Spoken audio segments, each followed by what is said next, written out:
प्रसादात् भगवते प्रसादो यस्याप्रसादान्नगति कुतयपि ध्येयं स्तुवंस्तस्य यशस्त्रिसन्धं वन्दे गुरो श्रीचरणारविन्दम् गौरकृपा घनीभूतं प्रभुं श्रीहरिनन्दनं मम जीवन सर्वस्व भक्त्या नौमि पुनः पुनः राधा कृपामयं वपुः श्रीदीनतारकं प्रभुं श्रीगौरगोपालं भक्त्या नौमि पुनः पुनः अजनो लम्बितो भुजो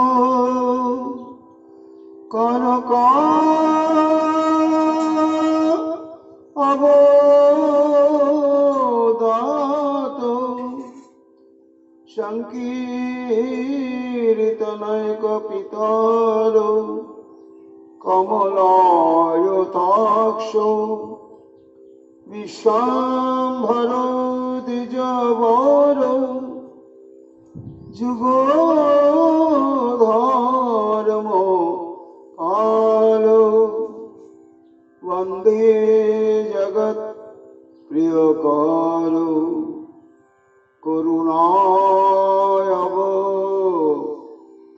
करुणायावतारो गौरी प्रेमो प्रदावैव सर्वत्र समदर्शिने नारायण सुताय च श्रीमन्नरहरये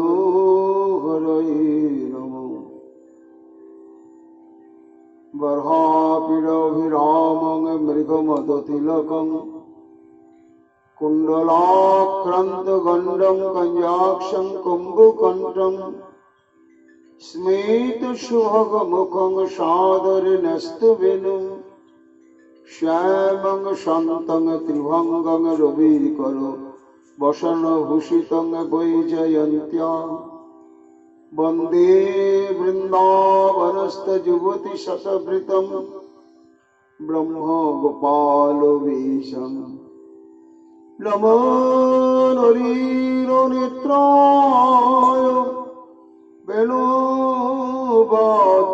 वेणुवाद्यविनोदिने राधाधर सुधापानं शालिने वनमालिने हे कृष्ण करुणा सिन्धो दीनबन्धो जगत्पते गोपेश गोपिकाकान्त राधाकान्त नमोस्तुते मुखं करोति वाचालं पङ्गुं लङ्घयते गिरिं यत्कृपातमहं वन्दे परमानन्दमाधवम् तप्तो काञ्चन गौराङ्गी राधे वृन्दावनेश्वरी वृषभानुसुते देवी तं नमामि हरिप्रिये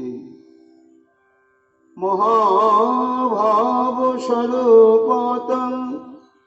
कृष्णप्रिया प्रियसी प्रेमी भक्तिप्रदे देवी राधिकात्यां नमाम्यहम् वन्दे नन्दव्रजस्त्रीणं पादरेणुमयोभिघ्नसो यशां घुरी कथाद्गीतं पुनाति भुवनत्रयम् অচতুর্বদন ব্রহ্মা দিবাহুর পরহরি অভালোচন শম্ভুর ভগবান বদরায়ণী জঙ্গ প্রভয়ন্তমনুপেতমপেত কৃত্যম দৈপায়ন বিরহ কাতর আজুহাব উত্তৃতি তন্ময়াতর বয়োগিনী দুস্তং সর্বভূত হৃদয় মনি মানতস্মি তমাদিদেবম করুণা নিধানম তমাল বর্ণম সহিতাবতারম অপারো সংসারো সমুদ্র সেতুম ভজামহে শ্রী ভাগবত স্বরূপম বংশাকল্পতরুভ্যশ্চ কৃপা সিন্ধুভ্যেব চ পতিতানাং পাবনেভ্যো বৈষ্ণবেভ্যো নমো নমো। জয় রূপ সনাতন ভট্ট রঘুনাথ শ্রীজীব গোপাল ভট্ট দাস রঘুনাথ ভক্তি ভরে বন্দি ছয় কুশায়ের চরণ জহা হইতে বিঘ্ননাশ অভীষ্ট পূরণ। জয় গৌরী ভক্তবৃন্দ গৌর যাদের প্রাণ সবে মিলে দেহ মোরে নিতাই গৌর ভক্তিদান। নিতাই গৌর হরি বল নিতাই গৌর হরি বল নিতাই গৌর হরি বল। জয় জয় নিতাই গৌর হরি হরি বল। তুমি আমায় বহু দিলে নাথ আমি তো কিছুই নারিলাম দিতে। তুমি আমায় বহু দিলে নাথ আমি তো কিছুই নারিলাম দিতে। সারাটি জীবন ভিখারির মতো সারাটি জীবন ভিখারির মতো নিলাম দুটি হাত পেতে। তুমি আমায় বহু দিলে নাথ আমি তো কিছুই নারিলাম দিতে। দেবার মতো আমার কত কি যে ছিল কামনার গ্রাসে সব ফুরাইল। দেবার মতো আমার কত কি যে ছিল কামনার গ্রাসে সব ফুরাইল। তবু হৃদয় আমার করে হাহাকার। হৃদয় আমার করে হাহাকার। ভোগের লাগি অনেক কিছু যে পেতে। তুমি আমায় বহু দিলে নাথ আমি তো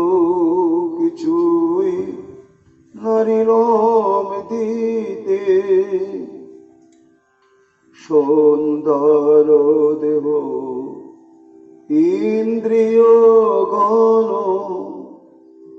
আমার হৃদয়ে দিলে প্রেম রতন সুন্দর দেহ ইন্দ্রিয় গণ হৃদয়ে দিলে প্রেম রতন নহে তো আমার সবই যে তোমার সব নহে তো আমার সবই যে তোমার যুগল চরণে শিবায় লাগাতে তুমি আমায় বহু দিলে নাথ আমি তো কিছুই নারিলাম দিতে সব কিছু দিয়ে সেবিতে তোমায় সেবা যোগ্য দেহ দিলে যে আমায় সব কিছু দিয়ে সেবিতে তোমায় সেবা যোগ্য দেহ দিলে যে আমায় তবু পশুর মতো আমি যে সতত তবু পশুর মতো আমি যে সতত বিষয় ভোগে রইলাম মেতে তুমি আমায় বহু দিলে নাথ আমি তো কিছুই নারিলাম দিতে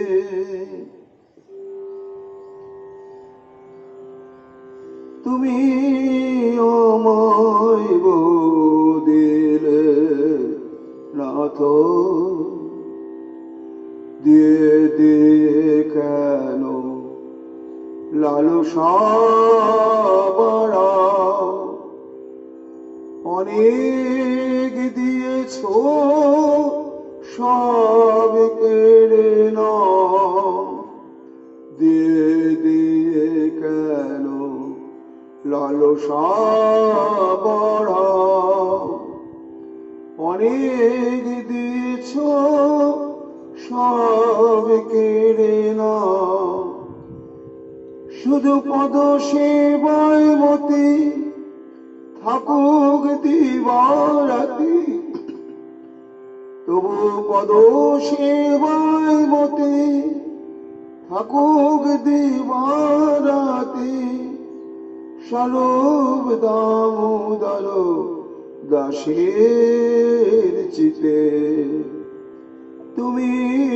আমায় বহু দিলে নাথ আমি তো কিছুই নারিলাম দিতে সারাটি জীবন ভিখারির মতো সারাটি জীবন ভিখারির মতো নীরব দুটি হাত পেতে তুমি আমায় বহু দিলে নাথ আমি তো কিছুই নারিলাম দিতে জয় মহাপ্রভু জয় সচিদানন্দ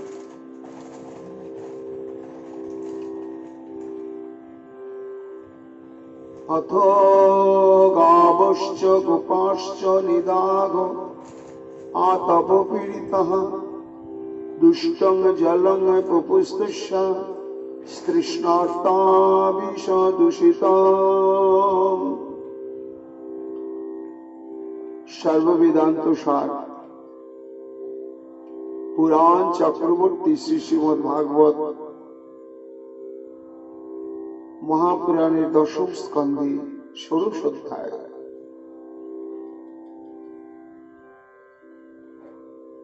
পরিব্রাজক আচার্য পরমহংস চূড়ামণি পূজ্যপাদ সুখদেব গোস্বামী পাদ তাঁর সম্মুখে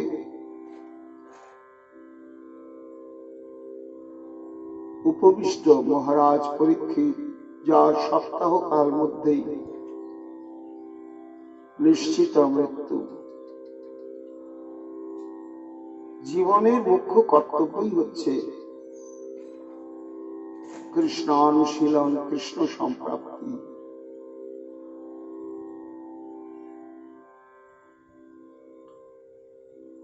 তাই সংশয়াকুলে প্রশ্ন করেছিলেন মহারাজ যুধিষ্ঠির দেবর্ষি নারদকে যে, হে দেবর্ষি, সংসার মানে পারিবারিক জীবন, আর পারিবারিক জীবন মানেই হচ্ছে গৃহস্থ জীবন। এই গৃহস্থ জীবন না থাকলে অন্যান্য জীবনের অস্তিত্ব ভাবা যাবে না। কিন্তু এই পারিবারিক সংসার বা গৃহস্থ জীবনকেও শাস্ত্র বারবার নিন্দা করেছে। তাহলে এই যে গৃহস্থ জীবনে যে সমস্ত মানুষ রয়েছেন, তারা যদি গৃহস্থ কর্ম পরিত্যাগ পূর্বক নিষ্ক্রিয় হয়ে যান, তাহলে তো চলবে না। তা গৃহস্থ গৃহের মধ্যে থেকেও গৃহের সমস্ত কর্তব্য কর্মাদি সমাধা করেও কি করে তাদের পারমার্থিক জীবনকে সার্থক করতে পারে।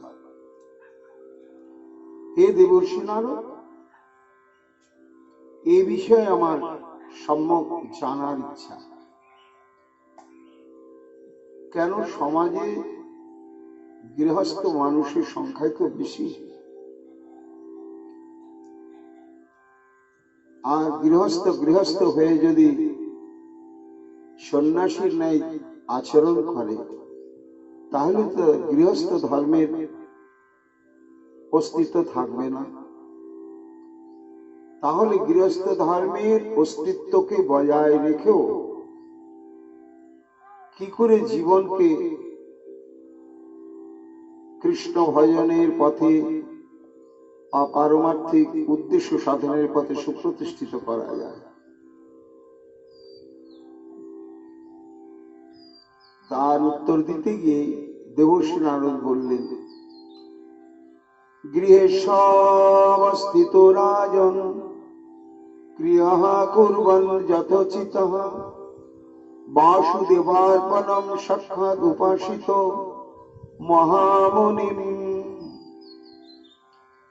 সাক্ষাৎ উপাসিত মহামুনি। দেবর্ষি নারদ বললেন, মহারাজ যুধিষ্ঠির, তোমার উত্তম প্রশ্ন। এই যে কৃষ্ণ কথা শ্রবণ করব কেন, এবং বিশেষত গৃহস্থ জীবনেরই এটি অপরিহার্য অঙ্গ, সেই সম্বন্ধে বলছেন দেবর্ষি নারদ যে, হে মহারাজ যুধিষ্ঠির, গৃহেষু অবস্থিত রাজন ক্রিয়া কুর্বন যথোচিত। অর্থাৎ গৃহের প্রধান ধর্মই হচ্ছে জীবিকা নির্বাহের জন্য বৃত্তিকে অবলম্বন করে তার কর্ম সাধন করা। যেমন কৃষিকার্য, গোপালন, বাণিজ্য ইত্যাদি। যার যেমন যোগ্যতা সে তেমন সেই বৃত্তিকে অবলম্বন করবে। করে প্রথমেই হচ্ছে বাঁচতে হবে, নিজের অস্তিত্বকে বজায় রাখতে হবে। তার জন্য তাকে এই সমস্ত জীবিকার পথকে অবলম্বন করতে হবে। কিন্তু মনে রাখতে হবে মহারাজ, এই সে যে কৃষিকর্মই করুক, ব্যবসা বাণিজ্যই করুক, গোপালন করুক বা শ্রমজীবী হন বা কর্মচারী হন, যাই হন, তার মূলই হচ্ছে অর্থ উপার্জন। এই অর্থ উপার্জনের উদ্দেশ্য যদি হয় কেবল আমি এবং আমার পরিজনকে বাঁচিয়ে রাখা এবং বেঁচে থাকার উদ্দেশ্যই হচ্ছে এই বিশ্বের যত কিছু ভোগ্য বস্তু রয়েছে দেখে শুনে নিয়ে করে খেয়ে সমস্ত ভোগ্য বস্তুকে ভোগ করার জন্যই আমাদের অস্তিত্ব বজায় রাখতে হবে এবং তার জন্য অর্থ উপার্জন করতে হবে। এইরকম যদি মনোবৃত্তি নিয়ে কেউ সংসারী জীবন যাপন করে তাহলে সেই সংসারটাই হচ্ছে নরক। এই জন্য গৃহস্থ অবশ্যই গৃহের সমস্ত কর্তব্যই পালন করবেন, কিন্তু উদ্দেশ্যটা থাকতে হবে কি? বাসুদেবার্পণম,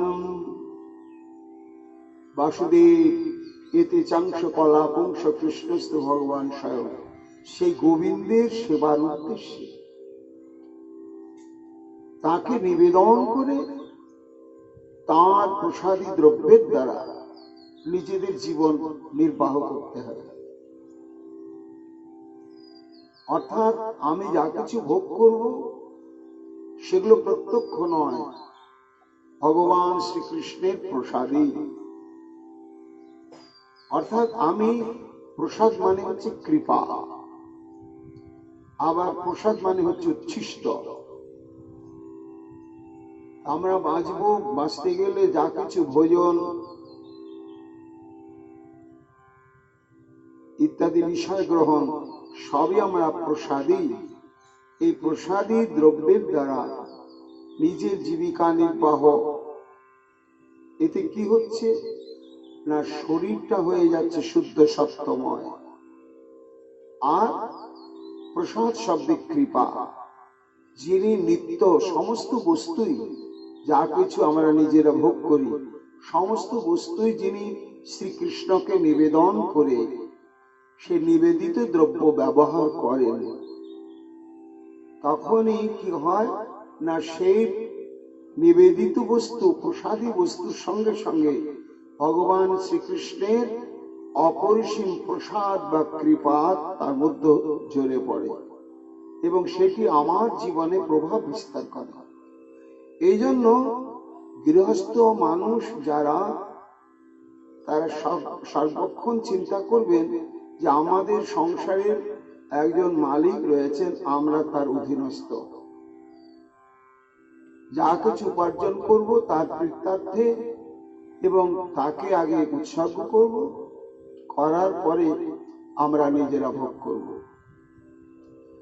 তাহলে গৃহস্থের মূল কর্তব্য হচ্ছে কি, নিজের ভোগের উদ্দেশ্যে যিনি অর্থ উপার্জন সংসার যা কিছু কর্মসাধন করবেন সেটাই হবে নরকের হেতু। আর যখন ভগবান শ্রীকৃষ্ণের উদ্দেশ্যে সমস্ত কিছু সমাধা করবেন তখনই হয়ে যাবে সেটি আশ্রম বিশেষ। এইবার কৃষ্ণকে নিবেদন করলো, অর্থ উপার্জনের জন্য ব্যস্ত থাকলো, এইটাই তো তার সমস্ত 24টি ঘন্টা ব্যয় হবে না, কিছু সময় তার অবসর থাকবে। সেই অবসর সময়টা সে কিভাবে সার্থক করবে না, যথোচিত সাক্ষাৎ উপসিত মহামণি।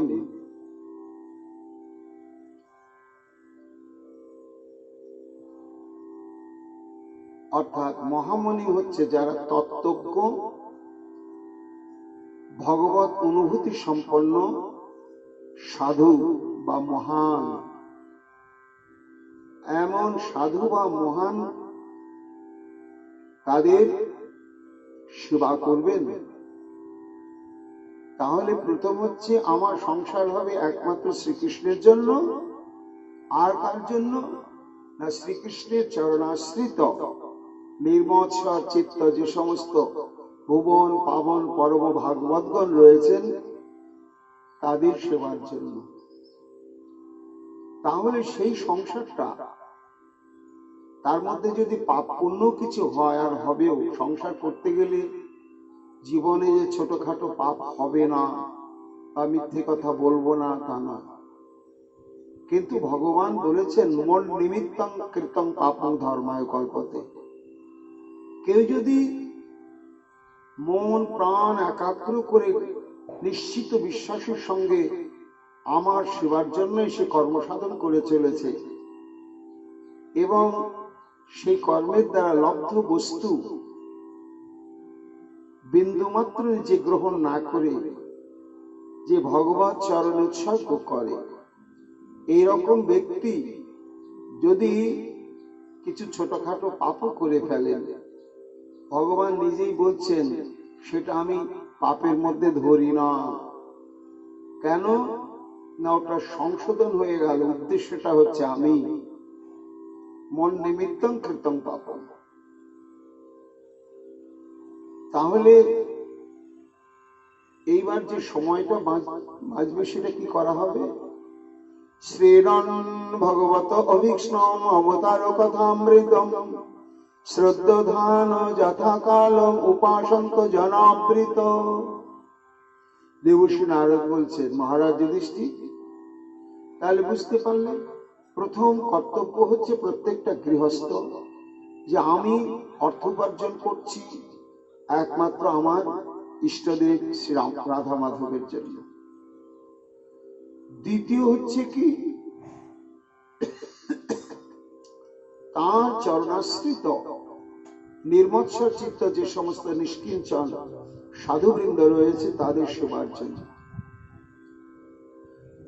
তারপরে শ্রীনন ভগবত অভীক্ষ্ণম অবতার কথামৃতম, এই অর্থোপার্জনের ব্যস্ততার পরে যেটুকু জীবনের সময় বাঁচবে, এবং বলছেন দেবর্ষি নারদ, হে মহারাজ, যথাকালম, যথাকালম শব্দে যার যখন সময় হবে, কার দুপুর বেলা ফাঁকা আছে হবে, কারো বিকেলে ফাঁকা হবে, কারো রাতে ফাঁকা হবে, কারো সকালের সময় হবে। গৃহস্থ লোকের যার যেমন সময় অবসর হবে সেই সময়টাকে সাধু সঙ্গে জনাবৃতম, জনাবৃতম শব্দ হচ্ছে অত্যন্ত শ্রদ্ধা ভক্তি সহকারে সেই সাধুকে পরিবেষ্টন পূর্বক। যেমন আমরা কোনো গুরুত্বপূর্ণ প্রসঙ্গ শুনতে গেলে যিনি বলছেন তাকে ঘিরে বসি, একেবারে কাছাকাছি, কি বলছেন গুরুত্বপূর্ণ ব্যাপার, এটা শুনতেই হবে। ঠিক ঘিরে যেমন বসি, তেমনি প্রত্যেক দিন গৃহস্থ তার স্ত্রী পুত্র পরিজন ইত্যাদিকে নিয়ে এমনি অনুভবশীল সাধুর মুখে শ্রী গোবিন্দের কথা শ্রবণ করবেন, যার যখন যেমন সময় হবে। এই হচ্ছে গৃহস্থের মুখ্য ধর্ম। তখন প্রশ্ন করলেন যুধিষ্ঠির যে, হে দেবর্ষি, আচ্ছা এইভাবে কেউ ভগবত উদ্দেশ্যে সংসার করছে, তার সঙ্গে সাধু সেবা করছে, এবং যখন যখন সময় পাচ্ছে তখন তখন এই সাধুর কাছে বসে একাগ্র চিত্তে শ্রী গোবিন্দের কথা শ্রবণ করছে, কিন্তু মানুষের তো পূর্ব জন্মার্জিত পাপ রয়েছে, তারপরে সংসারে রয়েছে নানা পরিজন, যার যেমন, কারো পিতা মাতাও সঙ্গে থাকে, নিজের স্বামী স্ত্রী পুত্র কন্যা, এইভাবে কারো সংসার হয়। কারো সংসারে আরো বেশি পরিবার সংখ্যা থাকে বা কম থাকে, তাদেরকে নিয়ে চলতে হয়। তাহলে কি হবে না, ওটা সংস্কারটা জীবনের প্রথম থেকেই তৈরি করে নিতে হয়। তাহলে কি হয়, আমার পিতা এইরকম আচরণ করে গিয়েছেন, আমাকেও করতে হবে। আবার আমি যখন করে যাচ্ছি, আমার যে পুত্র কন্যাদি তারাও এটি দেখতে দেখতে দেখতে অভ্যস্ত হয়ে যাবে। এবং শুধু তাই নয়, তারা এর মধ্যেই এটাই যে জীবনের একমাত্র মুখ্য কর্তব্য, এটা সম্যক উপলব্ধি করবে। করে তারা পরবর্তীতে যখন কর্মজীবনে দাঁড়াবে, তখন তারা অনুশীলন করতে আর বিব্রত বোধ করবে না। এটা তাদের জীবন একটা স্বাভাবিক অভ্যাসে পরিণত হয়ে যাবে আগে থেকে।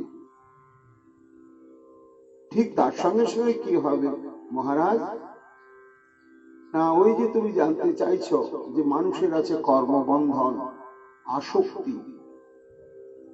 কেন না, পুত্র কন্যা সৃষ্টি করতে হবে, আবার বিবাহ করতে হবে, স্বামী স্ত্রী একটা সম্বন্ধের বন্ধনে আবদ্ধ হতে হবে। তেমনি যার কাছ থেকে এই দেহটা প্রাপ্ত হয়েছি, সেই পিতামাতা, সেই পিতামাতার প্রতি আমাদের শ্রদ্ধা ভক্তি মমত্ববোধ রাখতে হবে। কিন্তু এইখানে হয়ে যায় সমস্যা, এই মমত্ববোধটা মুখ্য রূপে প্রকাশ হয়ে যায়। ভগবান হয়ে যান গৌণ, আর কোন স্বামীর কাছে স্ত্রী হয়ে যায় মুখ্য, কোন স্ত্রীর কাছে স্বামী মুখ্য হয়ে যায়, কারো পুত্র বা কন্যা হয়ে যায়, কারো পিতা বা মাতা হয়ে যায়। এটাই হয়ে যায় মুখ্য মমত্ববোধ বা আসক্তির হেতু। আর গৌণ প্রীতি, গৌণ মমত্ববোধ, গৌণ আসক্তি থাকে ভগবানের প্রতি। এই আসক্তির বন্ধন যদি থেকেই যায়, তাহলে কৃষ্ণের জন্য সংসার, সাধু সেবার জন্য সংসার, সাধু সঙ্গ, সাধু মুখে হরি কথা শ্রবণ, সবই তো হস্তি স্নানবৎ। হাতিকে স্নান করালে যেমন উঠেই আগে সুর দিয়ে ধুলোবালি নিয়ে গাটাকে আচ্ছা করে ধূসরিত করে দেয়, ঠিক তেমনি তা সেই যে আসক্তি, অনিত্য বস্তুতে যে আসক্তি, এটা কি করে ছিন্ন হবে? তার উত্তর দিতে গিয়ে দেবশ্রী নারদ বললেন, মহারাজ, সৎ সংগাত ছনকই সঙ্গম আত্মজাদিষু বিমুচ্যে মুচ্ছ মানুষ স্বয়ং স্বপ্নবদ উত্থিত। কি সুন্দর দৃষ্টান্ত দিলেন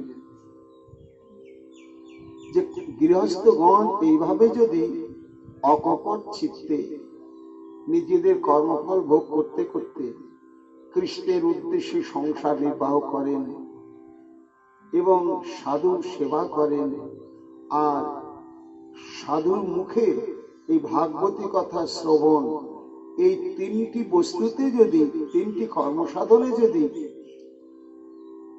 নিশ্চিত কর্তব্যবোধ এবং মুখ্য সাধন এই বোধটা এসে যায়, তাহলে এই যে কারো পুত্রকন্যার প্রতি, কারো নিজের দেহের প্রতি, কারো স্বামীর প্রতি, কারো স্ত্রীর প্রতি, কারো পিতামাতার প্রতি বা কোনো প্রতিবেশীর প্রতি যে অনিত্য মমত্ববোধ, এই বোধটাকে আর কষ্ট করে তাড়াতে হয় না, কষ্ট করে ছিন্ন করতে হয় না। বিমুচ্ছেদ, বিমুচ্ছেদ, মুচ্ছেদ বললেন না, মানে বিশেষ ভাবে মুক্ত হয়ে যায়, আপনি আপনি হয়ে যায়। ওই আসক্তিটা থাকে না, ও নিজে বুঝতে পারে না যে কবে এই আসক্তিক বন্ধন থেকে মুক্ত হয়েছি, তখন কি হবে না আমি যে কৃষ্ণের, কৃষ্ণ যে আমার, এই সম্বন্ধটি আসবে। এবং মুচ্চ মানুষ স্বয়ং স্বপ্নবৎ উত্থিত, যখন প্রকৃত মমত্ববোধটি শ্রী ভগবানের সঙ্গে দৃঢ়ভাবে সংস্থাপিত হয়ে যাবে, তখন ঠিক এগুলো স্বপ্নবৎ মনে হবে, স্বপ্নিক মনে হবে। বাস্তব হচ্ছে আমার কৃষ্ণানুশীলন, আর বাকি যা কিছু রয়েছে সমস্ত কিছু স্বপ্নিক। এই জন্য প্রত্যেকটি গৃহস্থের কর্তব্যই হচ্ছে দেহযাত্রা নির্বাহের ব্যস্ততার ফাঁকে ফাঁকে সৎসঙ্গে সাধুর মুখে নিরন্তর হরি কথা শ্রবণ। সুখদেব গোস্বামী পাদ বলছেন, শোনো মহারাজ, কেবল শুধু গৃহস্থ নয়, মানুষ মাত্রে প্রত্যেকেরই কর্তব্য নিরন্তর এই ভাগবতী কথা শ্রবণ। তা ওই দেখো, শ্রীধাম বৃন্দাবন গ্রীষ্মকাল, বেশ কিছুদিন থেকে বৃষ্টিও হয়নি। আর বৃন্দাবনের বৈশিষ্ট্য হচ্ছে এই গ্রীষ্ম এবং শীত, এই দুটি ঋতু খুব চরম অবস্থা প্রাপ্ত হয়। গ্রীষ্মকালে এমন ভয়ঙ্কর গ্রীষ্মের প্রভাব পড়ে, সেই সময় স্বাভাবিক চলাফেরাও কষ্টকর হয়ে যায়। আজকে শ্রী গোবিন্দ আমার সখা পরিবৃত হয়ে এসেছেন গোচারণে। আজকে এই গোচারণের দলপতি স্বয়ং শ্রীকৃষ্ণ। বলদেব আসেননি। এই বলদেব না আসার জন্য এই সখাদের মধ্যে খুব আনন্দ। কেন? দাদার শাসনের মধ্যে থাকার জন্য আমরা যাচ্ছি, তাই চলাফেরা করতে পারি না। ইচ্ছা থাকলেও যেখানে সেখানে যেতে পারি না, যখন তখন খেলাধুলা করতে পারি না। আজকে দাদা নেই, আজকে আমরা কানাইকে নিয়ে যেমন খুশি তেমনি ফুর্তি করব, আনন্দ করব, আর গোচারণা করব। গোচারণা করতে করতে একেবারে দ্বিপ্রহর কাল, এত গ্রীষ্মের প্রভাব, আস্তে আস্তে সমস্ত সখা এবং গাভীগুলো ভয়ঙ্কর তৃষ্ণা পীড়িত হলো। কেন? নিদাগ আতপ পীড়িতা। গ্রীষ্মকালীন প্রচন্ড রোদ্দুর, আশেপাশে কোনো জলাশয় নেই। এই জন্য তারা ভয়ঙ্কর ভাবে তৃষ্ণাতুর হয়ে পড়ল। শ্রীকৃষ্ণ তাকে দেখলেন, সখারা তো গোচারণেই ব্যস্ত, গাভীগণ তৃণভোজনেই ব্যস্ত। একটি বৃক্ষের তলায় ত্রিভঙ্গ বঙ্কিম ঠামে তিনি রাধা নাম সাধন করছেন মুরলীতে। তন্ময় হয়ে গিয়েছেন। সখাদের এবং ধেনুগণের কথাও মনে নেই। আর এদিকে সেই সমস্ত পিপাসার্ত সখাগণ তারা এত ব্যস্ত হয়ে পড়ল, পরস্পর বলা বলি করতে শুরু করলো, ভাই রে, জল পান না করলে তো আমরা বাঁচবো না। কিন্তু আজকে তো নতুন জায়গায় কানায় নিয়ে এলো, এইখানে তো আমরা কোনোদিন আসিনি, আশেপাশে কোনো জলেরও সরবরাদি বা কূপ কিচ্ছু নেই, তাহলে আর জল পান না করলে তো বাঁচাই যাবে না। তখন তারা এদিক ওদিক জলের অনুসন্ধান করতে লাগলেন এবং দূরে যেতে শুরু করলেন। সুখমণি বলছেন, ওই সমস্ত পিপাসার্ত গাভীগণ তারা অনুভব করলে যে এরা জলের অনুসন্ধানেই যাচ্ছে। গাভীগণও ঠিক সেই অবস্থা, তাদেরও কণ্ঠ শুকিয়ে গিয়েছে, তারা আর তৃণভোজন করতে পারছেন না।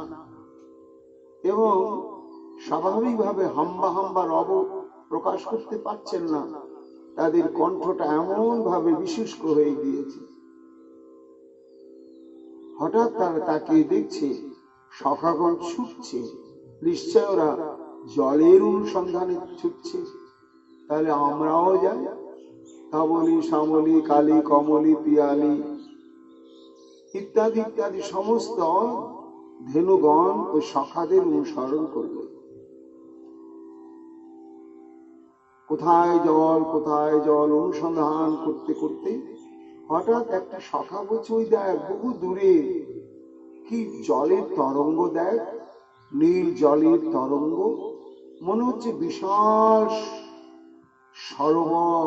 আহা, ওইখানে যদি আমরা পৌঁছাতে পারি তাহলে ওই শীতল জল পান করব, স্নান করব, আমাদের পিপাসার জ্বালা নিবারণ করব, তার সঙ্গে সঙ্গে আমাদের শরীরের জ্বালাও দূর করব।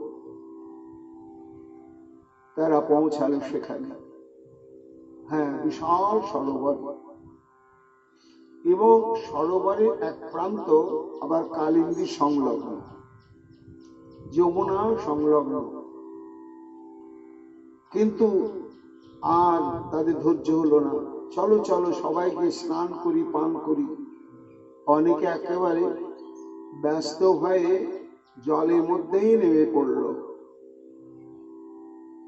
কেউ আবার কোমর জলে, কেউ হাঁটু জলে, কেউ জলের ধারে নিয়ে আজলা ভরে ভরে জল পান করতে শুরু করলে। কেমন জল! দুষ্টং জলং পপু তৃষ্ণাতা বিশুদ্ধিশম। বিষয় বিদূষিত ভয়ঙ্কর বিষাক্ত জল সেই তৃষ্ণার্ত সখাগণ এবং গাভীগণ পান করলে। আর যেই পান করলে, সুকমণি বলছেন, মহারাজ বিষাম্ভস্তৎ উপস্পৃশ্য দৈব অপহত চেতস নিপেতুর বেশব সর্বে সলিলান্তে কুরুদবহ।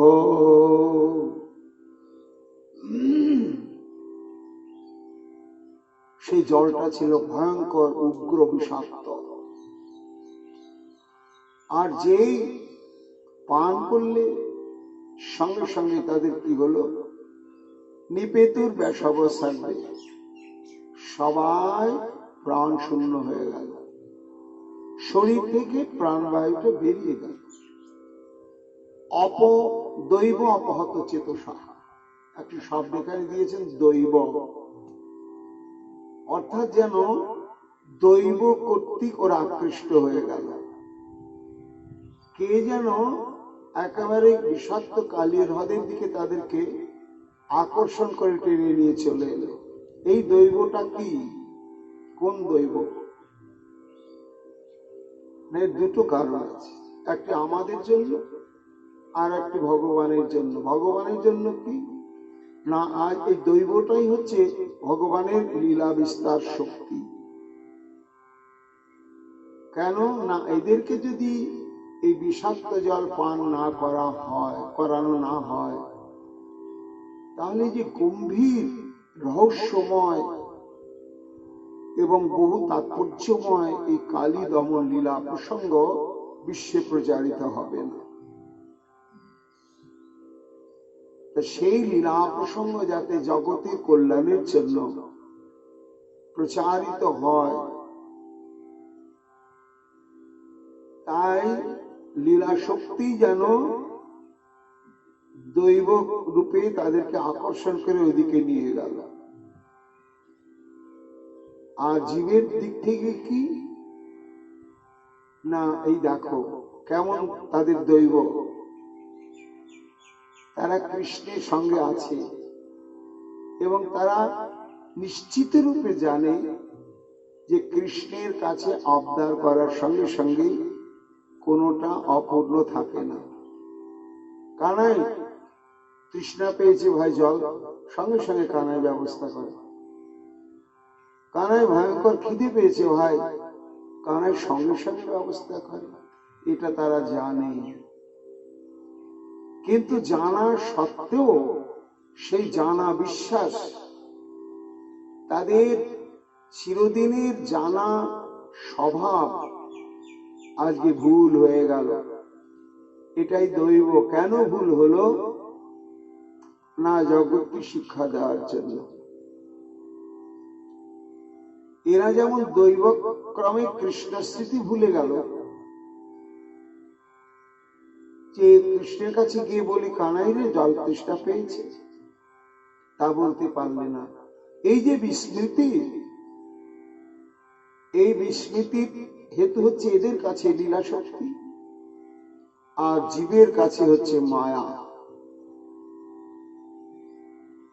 এই মায়ার দ্বারা জীব অপহৃত চিত্ত, অপহৃত চিত্ত হয়ে ছুটে চলেছে মানুষ তৃষ্ণা নিবারণের জন্য।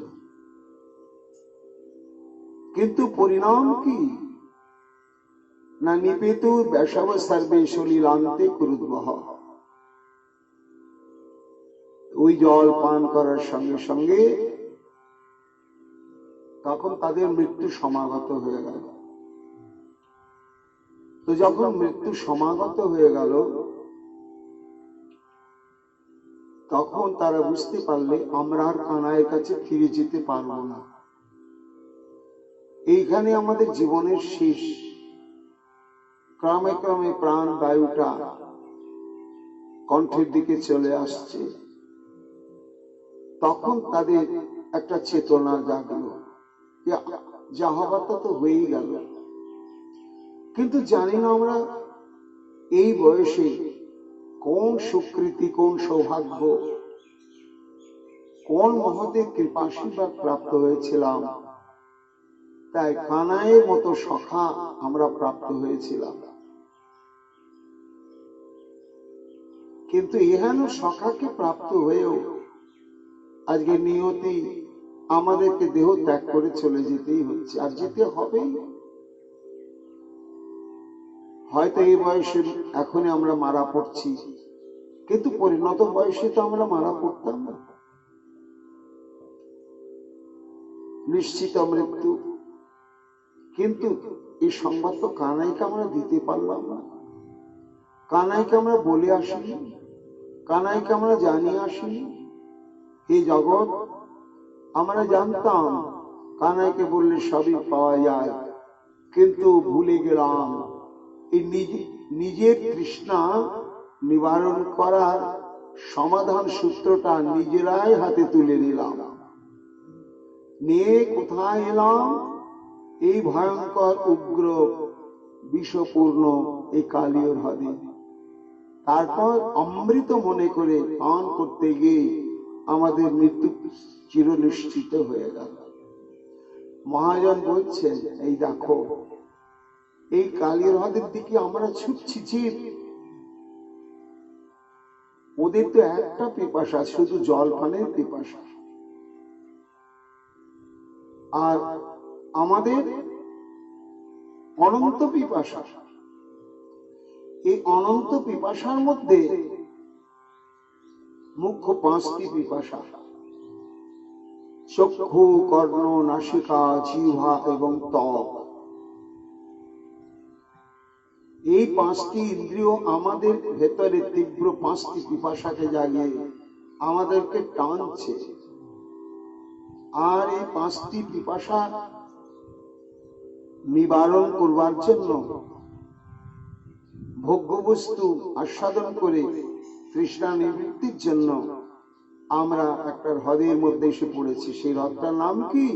সংসার। সংসার কালীয় হ্রদ।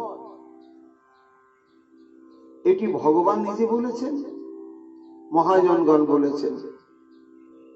ভগবান নিজে শ্রীকৃষ্ণ বললেন অর্জুনকে, অর্জুন অনিত্যম অসুখম লোকম ইমাম। এই যে ইহলোক বা সংসার, এ হচ্ছে অসুখম, এটা সুখকর নয়। সেই মূর্খ মানুষ কোনোদিনই প্রকৃত সুখ পাবে না, যে সংসারের মধ্যে সুখ খুঁজবে। দেখে শুনে নিয়ে করে খেয়ে যত প্রকার সুখ, সেই সুখের হাতছানি আছে সংসারে, কিন্তু প্রকৃত সুখ এখানে নেই। হেতা নয় অন্য কোনো খালি। অথচ এই 5টি পিপাসা জীবকে টানছে। কানতে কানতে সেই কথা স্বীকার করেছিলেন প্রহ্লাদ ভগবান নৃসিংহদেবের সম্মুখে। জীবৈকতচ্যুত বিকর্ষতি মাবিতৃপ্তা শিষ্ণন্নতস্তদ্বুদরং শ্রমণং কুতশ্চিৎ ঘ্রাণ অন্যতশ্চপলদৃক্ কচ কর্মশক্তি বহব সপত্ন এব গেহ প্রীতিং লুনন্তি। তখন তো প্রহ্লাদের বিবাহই হয়নি, কত ছোট। কিন্তু কি বলছেন কি, যে হে ভগবান, হে প্রভু, হে পতিত পাবন, আমার দশা কেমন না বহম সপত্নৈব গেহ পতিং লুলন্তি। যেমন কোন স্ত্রৈণ পুরুষ, যে মানুষ মেয়ে ছেলের কথায় উঠে বসে আর স্ত্রী জাতির মনস্তুষ্টি বিধান করায় যার জীবনের ব্রত, এইরকম স্ত্রৈণ পুরুষের যদি 5 জন স্ত্রী থাকে আর তারা একই সঙ্গে যদি 5 দিকে টানে, তাহলে সেই স্বামীটার কি দশা? সে কার মন রক্ষা করতে যাবে? তখন তার একটা প্রাণান্ত অবস্থা হয়। তাই নৃসিংহদেবের কাছে বলছেন, হে প্রভু, সে হতভাগা পতি হচ্ছে আমি, আর আমার এই 5টি স্ত্রী হচ্ছে 5টি জ্ঞানেন্দ্রিয়, চক্ষু, কর্ণ, নাসিকা, জিহ্বা এবং ত্বক। চোখ বলছে, আরে জগৎটাকে দেখলে না, এই মানুষ হলে কেন, চলো চলো দেখি দেখি দেখি। কান বলছে, ওদিকে যা চলবে না, জগতে শোনার বহু কিছু আছে, এই জন্য তুমি কান পেয়েছ।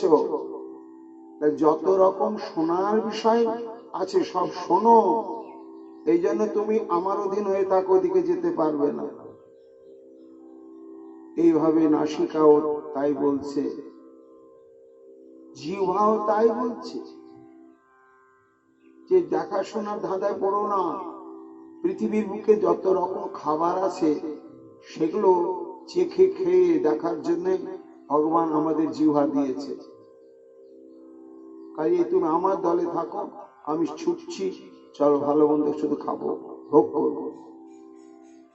আর জননেন্দ্রিয়াদি তারা বলছে, আমরা সম্ভোগের জন্য সৃষ্টি হয়েছি, আর এটি হচ্ছে মানব জীবনের মুখ্য। এই জন্য তুমি আমার সঙ্গে থাকো। 5 দিকে টানছে, 5টা তৃষ্ণায় আমরা ছুটছি। আর সেই 5টা তৃষ্ণা নিবারণের স্থান বেছে পেয়েছি কোথায়? সংসার, কালীয় হ্রদ। ভগবান বলেন অসুখম, মহাজন বলছেন বিষয় বিষানলে দিবানিশি হিয়া জলে।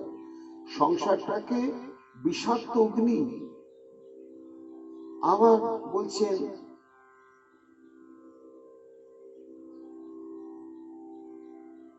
বিষয় হচ্ছে বিষের কূপ। আবার বিষয় বিষম বিষ ভালো মানি খাইছু হইয়া কামা। বিষকে বলা হচ্ছে, সংসারকে বলা হচ্ছে বিষয় বিষ, কিন্তু না জেনে অমৃত মনে করে খেয়ে বিষের জ্বালায় জর্জরিত হয়ে যাচ্ছে। তাহলে সংসারটা হচ্ছে অসুখম, এই সংসার হচ্ছে কালীয় হ্রদ। তাই যেন সখাগণ জগৎকে জানাচ্ছে যে আমরা একটা পিপাসার পেছনে ভ্রান্তিতে ভুল করে এই দেখো বিষাক্ত কালী হ্রদের জলে এসে আমাদের মৃত্যুকে আমরা নিজেরাই বরণ করে নিলাম। আর মানুষ, তোমার তো 5টা পৃষ্ঠার পেছনে তুমি ছুটছ, তাহলে যদি আমাদের মতো আমরা যেমন ভুল করেই ফেললাম, তোমরা যদি আমাদের মতো ভুলটা করে তারপরে যদি বুঝতে পারো যে না সত্যি ভুল করে ফেলেছি, তাহলে কি কর্তব্য?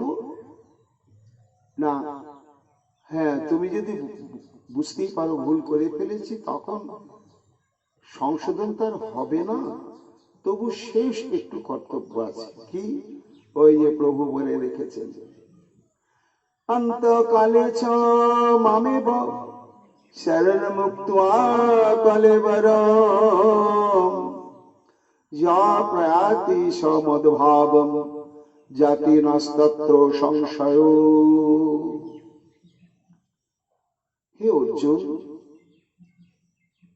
সারা জীবন একটা মানুষ যাই করুক, ভজন করতে পারলে ভালো, আর ভজন করতে না পারলে ভালো, কিন্তু মরার সময় যখন সে মরছে, সেই সময় যদি আমার নামটা একটু উচ্চারণ করতে পারে। অর্জুন বলছেন, বাহ, কি কথা বলছো সখা?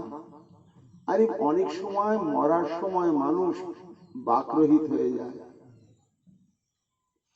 তখন তো তোমার নাম উচ্চারণ করতে পারবে না, তাহলে তার ক্ষেত্রে কি হবে? হ্যাঁ, উচ্চারণ করতে না পারো, সে যদি মনে মনে স্মরণ করে,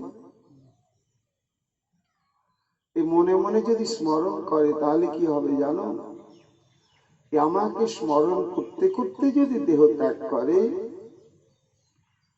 তাহলে সমদ্ভাবং জাতি নাস্তত্র সংশয়। ওই যে মরণের সময় আমার নাম বলতে না পারলো, চিন্তা করতে করতে দেহটা ত্যাগ করলো, এর পরিণাম কি জানো? সারা জীবন যদি ভজন সাধন কিছুই করতে না পারে, কিন্তু মৃত্যুর মুহূর্তে যদি কেউ আমাকে একটু চিন্তাও করে, তাহলে কি হয় জানো? মদ ভাবং জাতি, সে তখন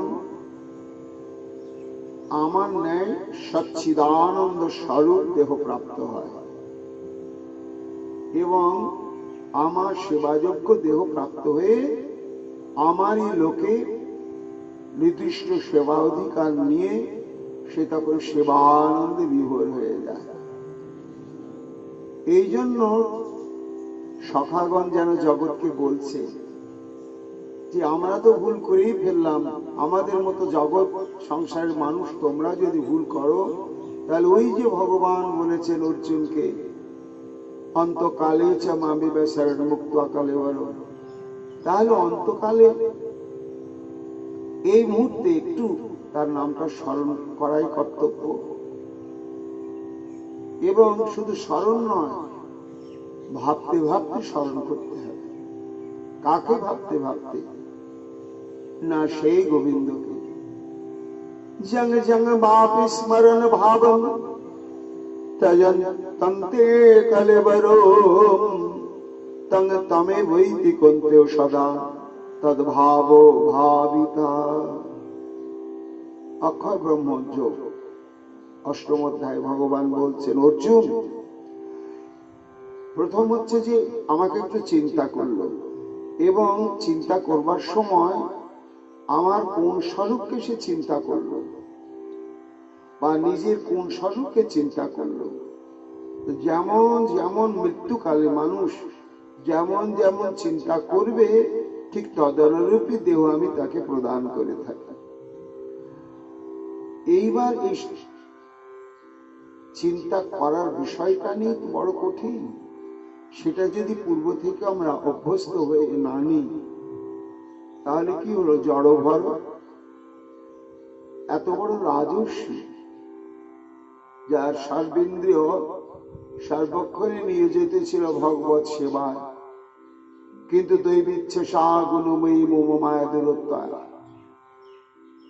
অসহায় হরিণ বাচ্চা, হরিণ শাবক, তার প্রতি আসক্ত হতে হতে হতে হতে পরিণাম কি হলো? বয়স হয়ে গেল, যখন দেহ রাখছেন তখন আর কৃষ্ণ স্মৃতি জাগলো না। ওই মুমূর্ষু সময় দেখছেন সেই হরিণটা তার সামনে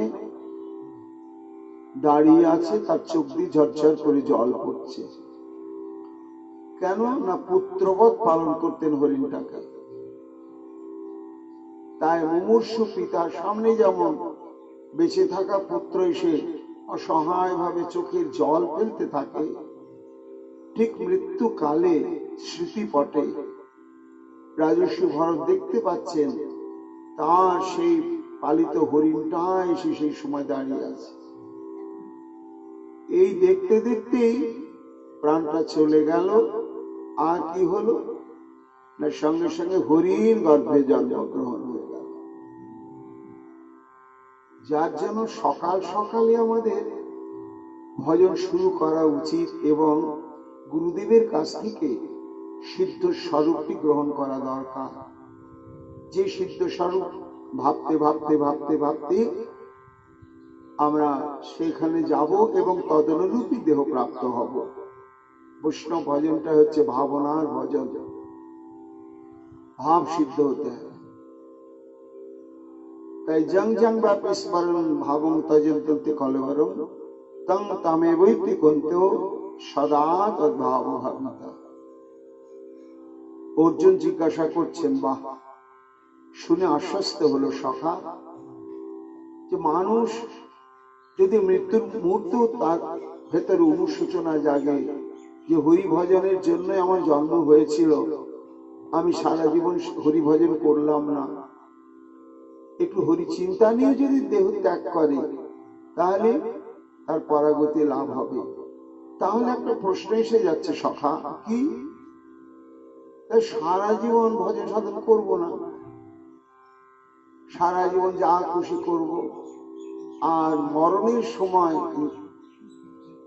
কৃষ্ণ কৃষ্ণ বলবো এবং কৃষ্ণ চিন্তা করবো, তাহলে তো হয়ে গেল।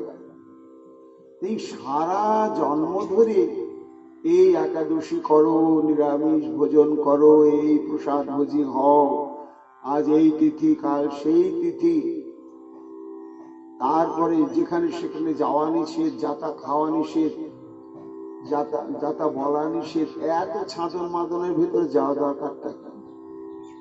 সারা জীবন যা খুশি বলবো, যা খুশি করব, আর মরণের সময় একটু হরে কৃষ্ণ বলে নেব, হয়ে যাবে। শ্রীকৃষ্ণ বললেন, না সখা, ওটা তুমি যত সহজ ভাবছো তা নয়। তস্মাৎ সর্বেষু কালেষু মাম অনুস্মর। আমি বললাম বলে ওটাই যে নিয়ম তা নয়। স্মরণটা হচ্ছে তস্মাৎ সর্বেষু কালেষু, অর্থাৎ মায়ের পেট থেকে পড়ার পরে যখনই আমাদের জ্ঞান লাভ হয় 5 বছরে, তখন থেকে ভগবত চিন্তার অভ্যাস হওয়া উচিত। কেন না, শৈশব থেকে অভ্যাসটা যদি মিশিয়ে নেওয়া যায় ব্যবহারিক জীবনে এবং রক্তের সঙ্গে, তাহলে অনিচ্ছাকৃত ভাবেও সেই অভ্যাসটা এসে দাঁড়িয়ে যায়। অভ্যাস হয়ে গেছে বলতে বলতে। আর যদি না হয় তাহলে হয় না। দৃষ্টান্ত রয়েছে, একজন অবাঙালি ব্যবসায়ী প্রচন্ড ভাবে বিষয়ী আর খুব বুদ্ধি, তার বুদ্ধি খাটিয়ে বিশাল তার ব্যবসা, কোটি কোটি টাকা মালিক সে। এইবার এক সময় তার মৃত্যু ঘনিয়ে এলো। তা মৃত্যু শয্যায় শায়িত, ছেলেরা ঘিরে বসেছে।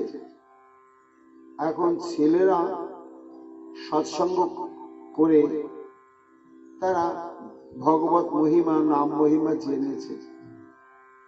তাই মৃত্যু পথযাত্রী পিতাকে বলছে, পিতাজি রাম রাম কহিয়ে, রাম রাম কহিয়ে, রাম রাম কহিয়ে। এই মুহূর্তে তুমি রাম রাম বলো। তখন এক দো, এক দো, এক দো বলতে বলতে বলতে বলতে চোখের জল গড়াতে শুরু করলো, দেহটা ত্যাগ করলো। বলতে পারলো না। কেন পারলো না? অভ্যাস যোগ। ওই যে জীবনে প্রথম থেকে যখনই সে ব্যবসার মধ্যে প্রবেশ করেছে, ওই তখন থেকে যে 1 2 টাকা গুনেছে অনর্গল, টাকার চিন্তা করেছে, ওই এক দো গুনতে গুনতে গুনতে গুনতে তার জিহ্বার দেহটা অভ্যাস যোগে এমন ভাবে মেখে গিয়েছে যে তার মন বলছে আমি একটু রাম বলি, কিন্তু ওই মৃত্যুর মুহূর্তে তার আড়ষ্ট জিহ্বা আর রাম শব্দটি উচ্চারণ করতে আর পারছে না। এক দো, এক দো, এক দো বলতে বলতে চলে গেল।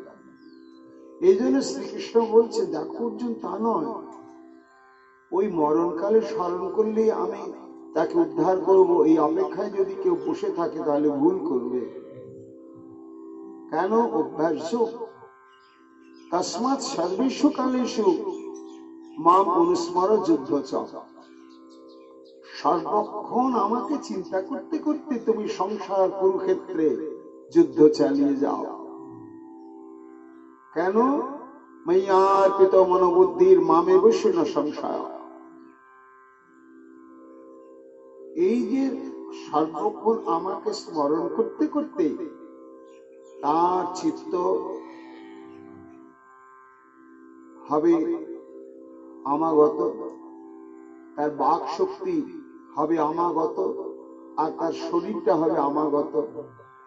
এই জন্য জীবনের প্রথম থেকে প্রতিদিন অভ্যাস করতে করতে এই যে 3টি অবস্থা, কি না, কায়, মন এবং বাক্য, ময়্যার্পিত মনোবুদ্ধির মামেব শিশু সংসার, অর্থাৎ তার মন বুদ্ধি সম্পন্ন চিত্ত, এবং ওই দিন অনর্গল নাম করবে, তাহলে তার বাকশক্তিটা অভ্যস্ত হয়ে যাবে, শরীরটা অভ্যস্ত হয়ে যাবে, তাহলে আমাকেই সে পাবে, এতে কোনো সন্দেহ নেই। স্মরণ কখনো ব্যর্থ হয় না। তাই ওই মুমূর্ষু কালীর হ্রদের তটে মুমূর্ষু সখাগণ চোখের জলে ভাসছেন, আর হা কানাই, হা কানাই, এই অন্তিম কালে একবার দেখা দে ভাই, আমরা তো কেউ প্রাণে বাঁচবো না, তাই তুই একবার আমাদের সামনে এসে দাঁড়া, তোর চরণে যদি মাথাটা রেখে তোকে দর্শন করতে করতে আর মুখে হা কৃষ্ণ কৃষ্ণ বলতে বলতে যেতে পারি, তাহলে এই ভুলটা আর আমরা জন্মগ্রহণ করলে আর এই ভুল করব না, আবার তোর সঙ্গে আসবো, সখা হয়ে খেলবো। এই বলে তারা উচ্চস্বরে কানাই কানাই কানাই ডাকছে। অনেক আর ডাকতেও পারলো না, 2-1বার ডাকতে ডাকতে অচৈতন্য হয়ে পড়ে গেল, কারো কণ্ঠটা ঘর ঘর করতে লাগলো, কেউ বাকশক্তি রহিত হয়ে মনে মনেই কানাইকে চিন্তা করতে লাগলো, ডাকতে লাগলো। ভগবান সর্বজ্ঞ সর্বান্তর্যামী, তাকে মাইক দিয়ে ডাকতে হয় না, ডাকার মতো ডাক মনে মনে হলেও তিনি শুনতে পান, ধীরে ডাকলে তিনি শুনতে পান, উচ্চস্বরে ডাকলেও শুনতে পান, আবার উচ্চস্বরে ডাকলেও শুনতে পান না, ধীরে ডাকলেও না, মনে মনে ডাকলেও না। তাহলে কোন ডাক তিনি শুনতে পান? না, যে ডাকের সঙ্গে ভক্ত নিজেকে মাখিয়ে দিয়েছে, অর্থাৎ নিজের আত্মসত্তাকে ভুলে গিয়ে সর্বেন্দ্র সর্বচিত্তবৃত্তি তাঁর চরণে সমর্পণ করে দিয়ে কেউ যদি মনে মনেও ডাকে, সঙ্গে সঙ্গে বুঝতে পারেন শ্রী গোবিন্দ, থাকতে পারেন না। জগৎকে জানালেন মানুষ, সংসার কালীর হ্রদে তুমি যদি বুঝতে পারো যে আমি বিশ্বর হ্রদের মধ্যে ডুবে গেছি, আর বাঁচার কোনো উপায় নেই। এই সময় তুমি এই শেষ মুহূর্তে অকপট চিত্তে পরিপূর্ণ গোবিন্দের উপর নির্ভরশীল হয়ে প্রাণ খুলে ডাকতে থাকো, হা কৃষ্ণ গোবিন্দ, হা কৃষ্ণ গোবিন্দ, হা কৃষ্ণ গোবিন্দ। তাহলে তোমার নিশ্চয় গতি লাভ হবে। তারা যেই ডাকতে লাগলে বাতাসে ভেসে ভেসে সেই মুমূর্ষু সখাগণে মমত্ববোধ মাখা সেই আত্মনাদ সানুভবানন্দে বিভোর ছিলেন শ্যাম। হঠাৎ তার সে তন্ময়ত্বটা কেটে গেল। কি হলো? তাকিয়ে দেখছেন একটা সখাও নেই, ধেনুবন নেই। ওই তো সামনে তারা তৃণভক্ষণ করছিল, সখারা ছুটাছুটি করে তাদেরকে নিয়ন্ত্রণ করছিল। গেল কোথায়? একটু তাদের সম্পর্কে যে ভাবতে নিয়েছেন, আরো নেই। কর্নিশে প্রবেশ করলে কানাই,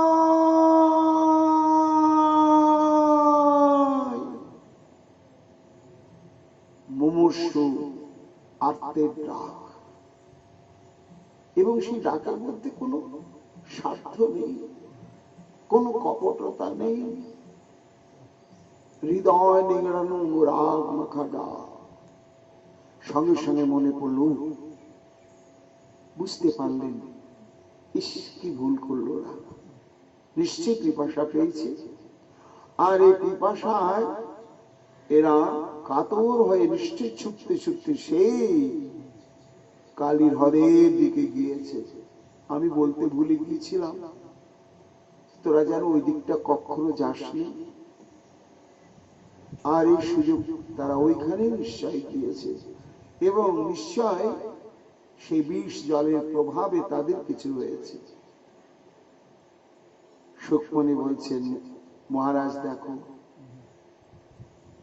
তাকে যদি কেউ স্মরণ করে তিনি ভুলতে পারেন না, তৎপর হয়ে যান সঙ্গে সঙ্গে। কার জন্য? গীতায় বললেন, অর্জুন, সর্বাণী কর্মাণি ময়ি সন্ন্যস্য মৎপরা অনন্য নৈব যোগেন ধ্যানতুপাসতি তেষামহং সমুদ্ধর্তা মৃত্যু সংসার সাগরাৎ ভবামি মছিরাৎ পার্থ মজ্জ বিশিত চেতসা। হরি বল, হরি বল।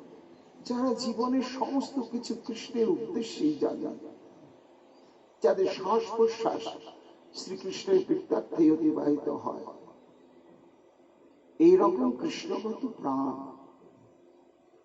ভক্ত, তাদের একমাত্র সম্যক উদ্ধারকারীকে ভগবান নিজেই বলছেন, আমি তাদের মৃত্যু সমুদ্র থেকে উদ্ধার করি। কেন না? তাদের ঋণ আমি শোধ করতে পারি না। এই যে তোমার প্রতিজ্ঞা, সেই প্রতিজ্ঞা তাকে যেন তৎপর করে দিলে। অমনি অধীর গতিতে ছুটলেন, শ্রীরাম সুবোধ, এলাম এলাম। ছুটতে ছুটতে ছুটতে ছুটতে পৌঁছালেন।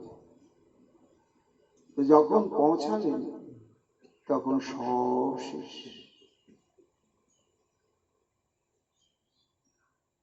সব অচৈতন্য হয়ে একেবারে নিশ্চিষ্ট হয়ে পড়ে রয়েছে। বিক্ষাতান বৈ তথা ভূতান কৃষ্ণ যোগেশ্বরেশ্বরঃ ইক্ষামৃতবশিনা সনাতন সমজীবয়। বিক্ষতান বৈ তথা ভূতান, গিয়ে দেখছেন সমস্ত গাভীগুলো কেউ জলের মধ্যে, কেউ তীরে, কেউ আর একটু উপরে, সব নিশ্চিষ্ট হয়ে পড়ে রয়েছে। আর সমস্ত সখাগণ তারা ঠিক ওই রকম, কেউ জলের মধ্যে, কেউ হাঁটু জলে, কেউ জল সংলগ্ন স্থানে, কেউ উপরে, সবাই প্রাণ শূন্য অবস্থায় পড়ে রয়েছে। আর তখনও তাদের নয়ন থেকে যেন অশ্রু পড়ছে ঝরে ঝরে। হতভম্ব হয়ে গেলেন গোবিন্দ। এত বিরহের শীল। ছুটে গেলেন ধবলি শ্যামলী, কণ্ঠটা জড়িয়ে ধরে বললে, মা, ও ধবলি, ওঠ, কাকে ডাকছে? সুবলের কাছে গিয়ে বলছি, হ্যাঁ সুবল, আজকে দাদা আসেনি বলে তোর মামাকে বলেছিল গোপাল, বলরাম যাচ্ছে না তো, সুবল একটু চঞ্চল, তুমি একটু দেখে শুনে রেখো। কি বলবো রে মায়ের কাছে, কি তুই এরকম হয়ে গেলি? একবার কথা বল, একবার কথা বল। জগতে এটাই তো দুঃখ। মহাপ্রভু বললেন, দুঃখ মধ্যে হে রামরায়, প্রভু কহে দুঃখ মধ্যে কোন দুঃখ করি, দুঃখ মধ্যে কোন দুঃখ সার। রায় কহে কৃষ্ণ ভক্ত বিরহ বিনা দুঃখ নাহি আর।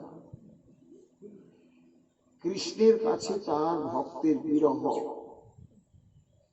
এটা কৃষ্ণের কাছে দুর্বিষহ বেদনা, দুর্বিষহ। এটা ভাষায় বলা যাবে না। যে ভক্তের বিরহ সাধারণ ভক্তের কাছে হয়তো বাঁচে, কিন্তু যতই বাজুক এই বিরহ ভগবানের অন্তরে যে গভীর ভাবে বাজে, সেটা পরিমাপ করা যাবে না। তারপরে ভাবলে, না না, এদের তো মৃত্যুকাল এখনো নয়। কেন না, মানুষ সব কর্মফলের অধীন। জন্মের সঙ্গে সঙ্গে আমার মৃত্যুটা নির্ধারিত হয়ে থাকে। এত বছর বয়সে এইখানে এই ব্যাধিতে বা এই ঘটনাতে আমার মৃত্যু হবে, এটা একেবারে নিশ্চিত। কিন্তু এদের তো এখনো সেই মৃত্যুকাল নয়, এটা তো অকাল মৃত্যু। কারণ কি? ও এই কালীর হ্রদ, এই কালীর হ্রদের বিষাক্ত বাড়ি পান করে এদের এই প্রাণান্ত অবস্থা। আত্মস্থ হলেন শ্রী গোবিন্দ। মনে পড়ে গেল অভিনব লীলার অবতারণা তিনি করবেন। এই ঘটনাকে কেন্দ্র করে তখন ইক্ষামৃত বর্ষিণা সনাতন সমচিবয়া, অমৃত বর্ষী দৃষ্টি দ্বারা প্রত্যেককে তিনি আবার সম্যক রূপে জীবিত করে তুললেন।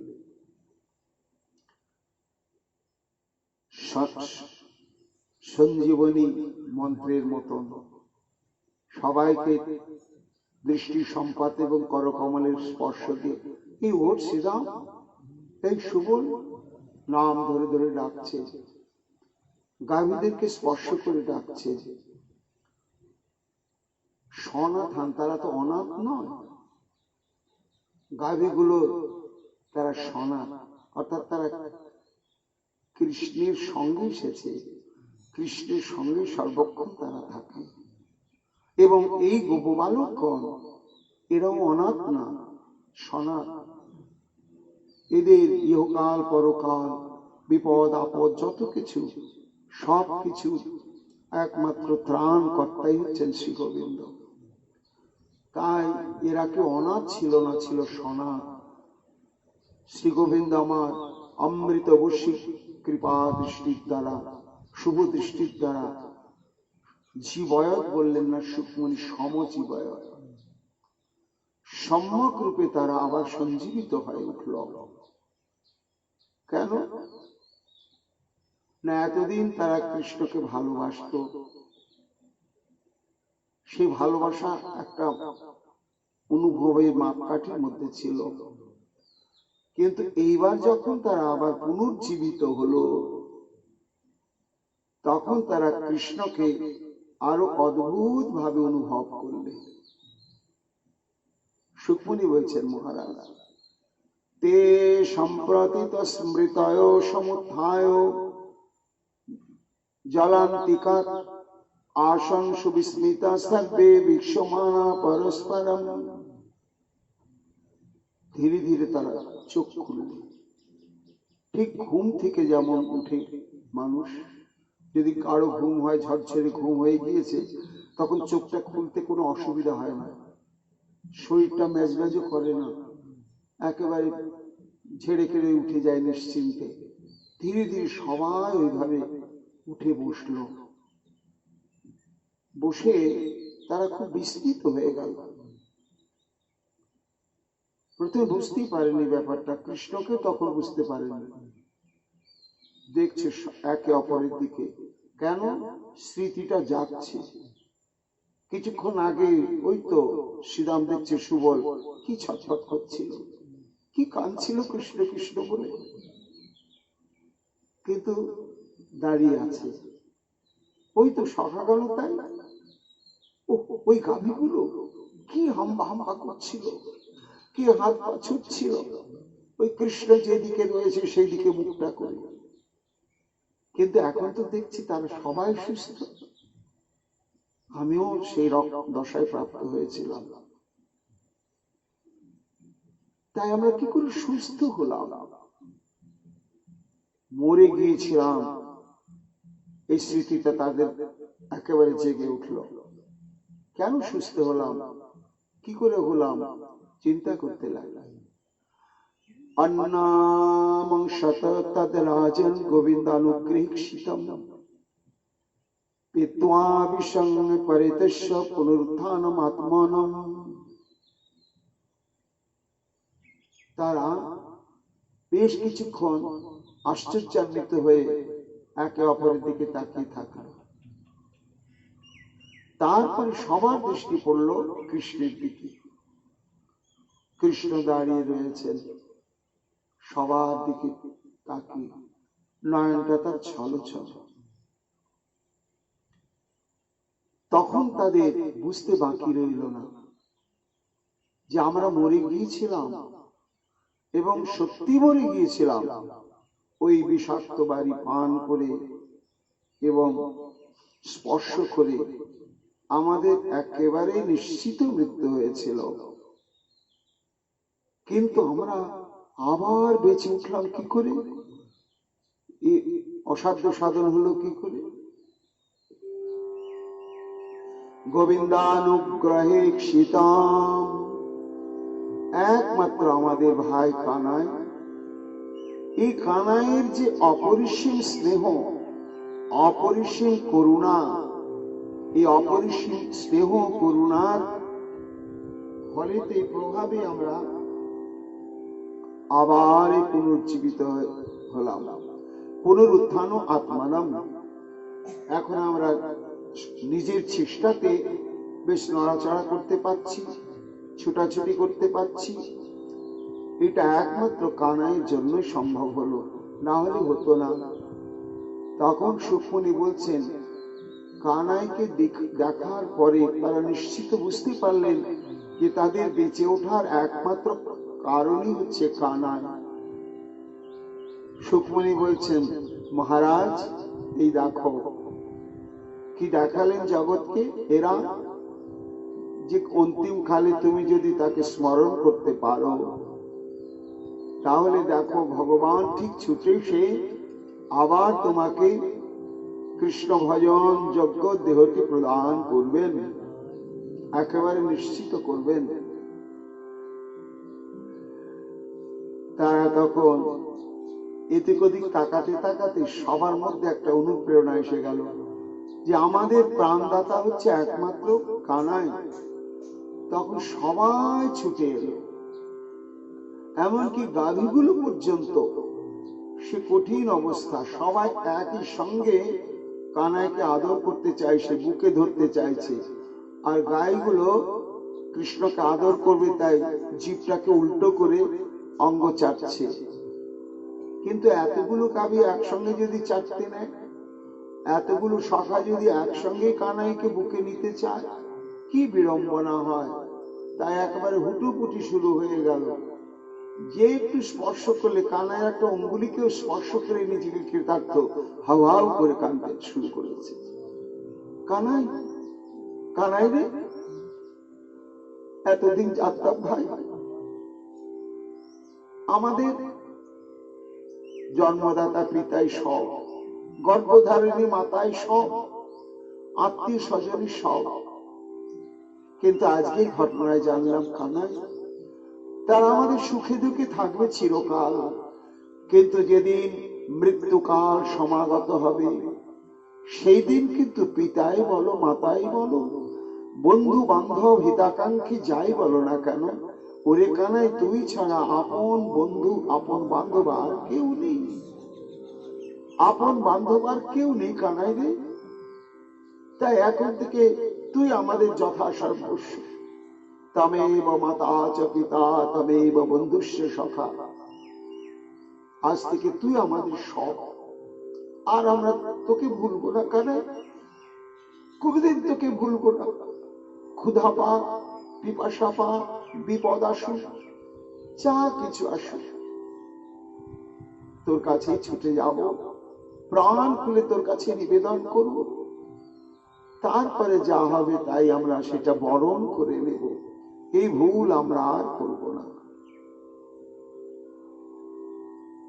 তারপরে বিলক্ষ্য দূষিতাং কৃষ্ণাং কৃষ্ণ কৃষ্ণাহীনা বিভু তুষ্যা বিশুদ্ধি মন্নিঞ্চন সর্পং তমুদবাসায়। শুকমুনি বলছেন, মহারাজ সবাইকে স্নেহালিঙ্গন করলেন। তারপরে শ্রীকৃষ্ণ বললেন, তোরা এখানে থাক, দেখি এই বিষাক্ত জল শোধন করা যায় কিনা।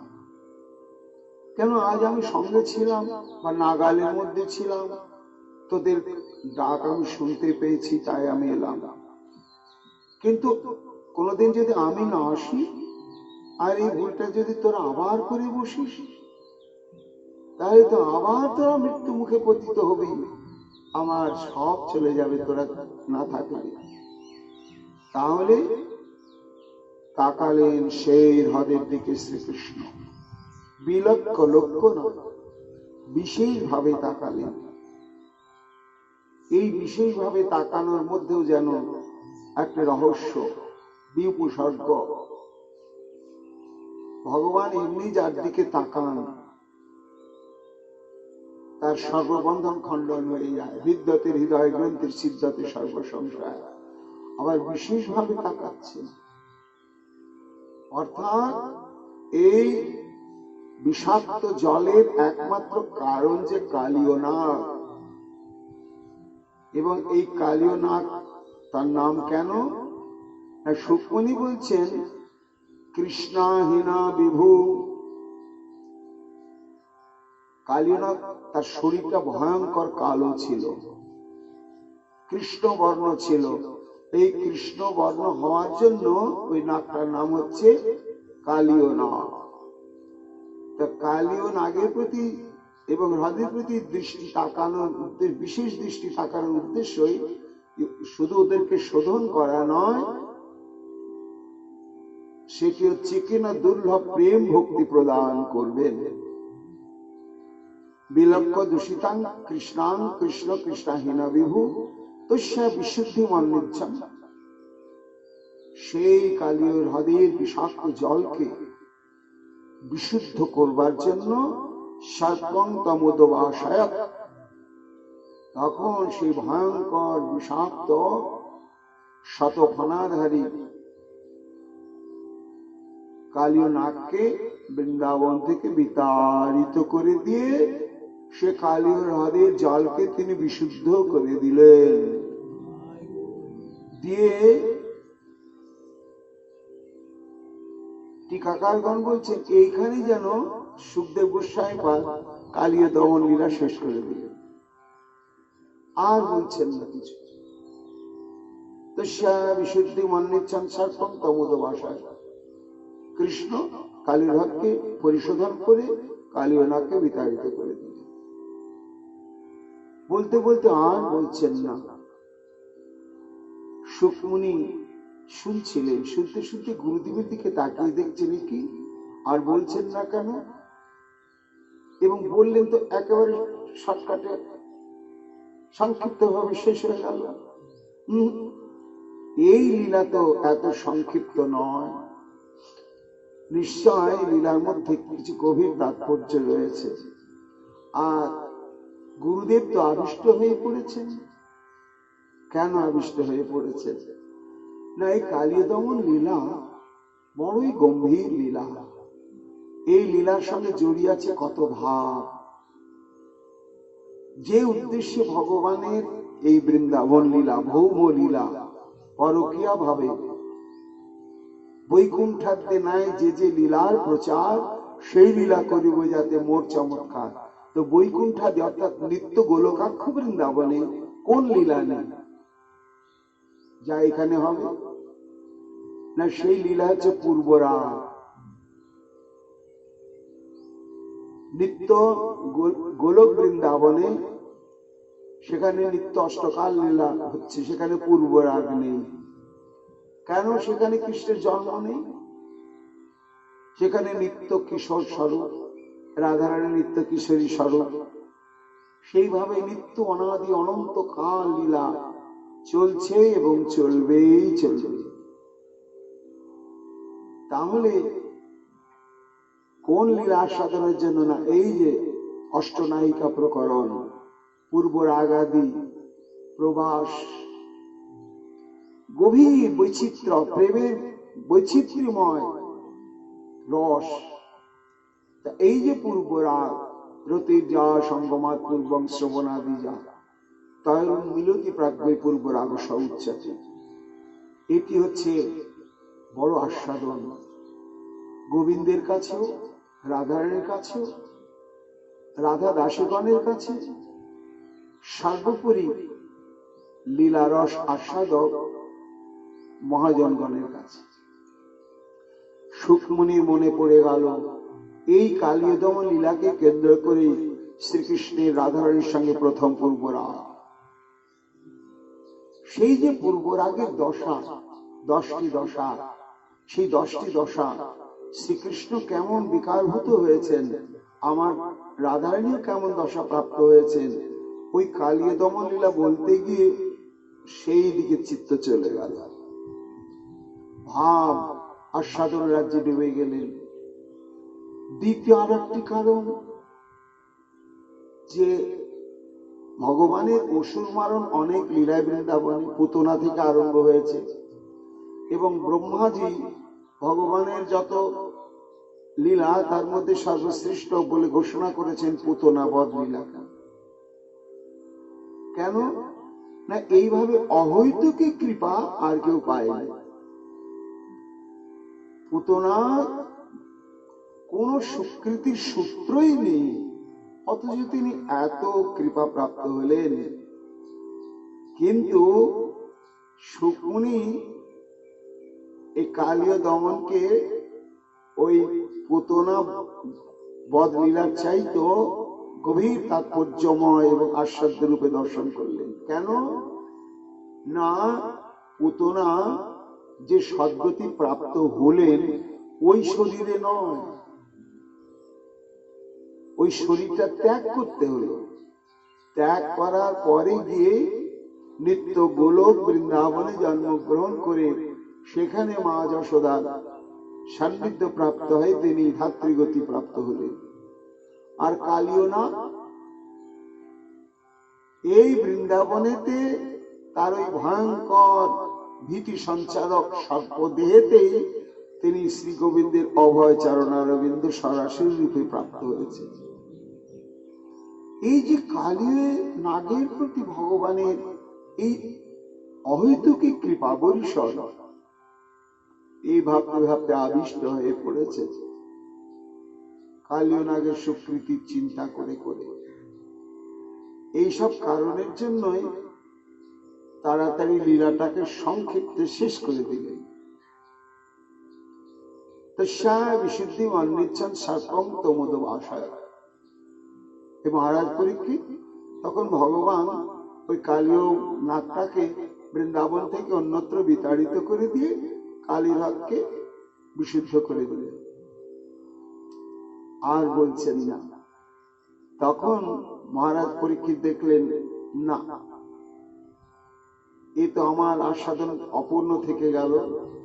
তখন তিনি গুরুদেবের আবার দৃষ্টি আকর্ষণ করবার জন্য ওই লীলার মধ্যে তার চিত্তকে আবার ফিরিয়ে আনবার জন্য জিজ্ঞাসা করলেন। কি জিজ্ঞাসা করলেন? খুব গভীর তাৎপর্যময় জিজ্ঞাসা। মহাপ্রভুর কৃপায় আগামীকাল আমরা তার শ্রবণ কীর্তন করব। যে পরীক্ষিত মহারাজ কি জিজ্ঞাসা করলেন, যে জিজ্ঞাসার মধ্য দিয়ে এই কালীয় দমন লীলাটি আবার বিস্তৃত ভাবে সুখদেব গোস্বামীপাদের স্মৃতিপথে সমুদ্ভাসিত হলো এবং তিনি আবার বলতে শুরু করলেন। এবং এই জিজ্ঞাসাটা যে কত গভীর তাৎপর্যপূর্ণ, যুক্তিযুক্তপূর্ণ, সেটিও আমরা জানতে পারবো। এখনকার মতো আমাদের এইখানেই ভাগবতী কথার বিশ্রাম লাভ হচ্ছে। জয় রাধে, জয় রাধে, জয় রাধে, জয় রাধে, হা রাধে, প্রাণ রাধে, হা রাধে, প্রাণ রাধে।